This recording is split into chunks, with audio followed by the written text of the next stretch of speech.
আপনি কোনো পুরুষকে বদলাতে পারবেন না, কারণ তারা জেদি, একরোখা এবং নিজের বিশ্বাসে অটল। কিন্তু আপনি তাকে ভালোবাসলে সে নিজ থেকেই বদলে যাবে। তার আচরণ, কথার টোন অটোমেটিক পরিবর্তন হবে। নারী শক্তিশালী কেউ না, সে শক্ত হয়ে গেলে ভেঙে যাবে, পেঁচাতে গেলে কেটে যাবে, যে কোমল পানীয় মতো তরল, এতটাই কোমল যে তারপরও সে পৃথিবীর সবচেয়ে শক্ত পুরুষও গলে যেতে বাধ্য। কখনো সংসারে অমিল দেখা দিলে একবার নিজেকে যাচাই করুন। দেখুন আপনার আচরণ নারীসুলভ আছে কিনা। আপনি কারো শখের নারী হওয়ার আগে একটু ভাবুন, কারো শখের হওয়ার মতো করে কাউকে ভালোবাসতে পারছেন কিনা।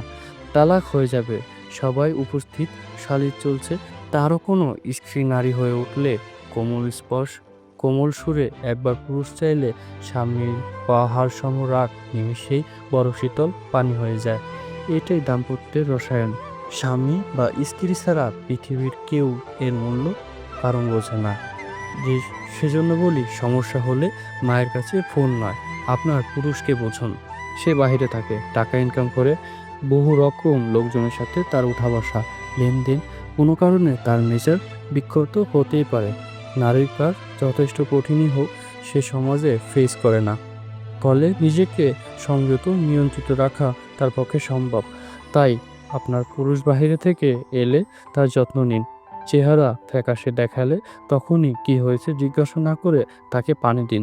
বলুন একটু গোসল করে আসেন, খাবার দিই। পরে ঠান্ডা মাথায় জিজ্ঞেস করুন কি হলো। পুরুষ কখনো জেতে, কখনো ঠকে।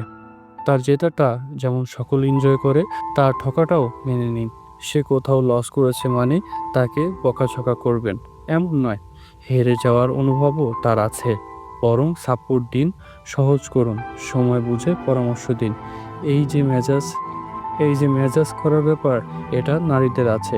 এজন্যই নারী সুকুন, নারী শান্তি, নারী পুরুষের মোহ।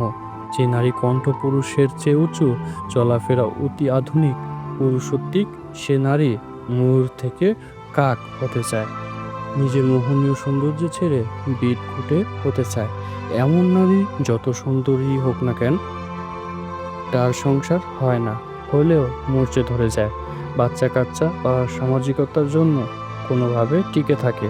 একে জীবন বলে না, বলে ঘানি টেনে যাওয়া। সুতরাং নারী আপনি এবং আপনিই নারী হন।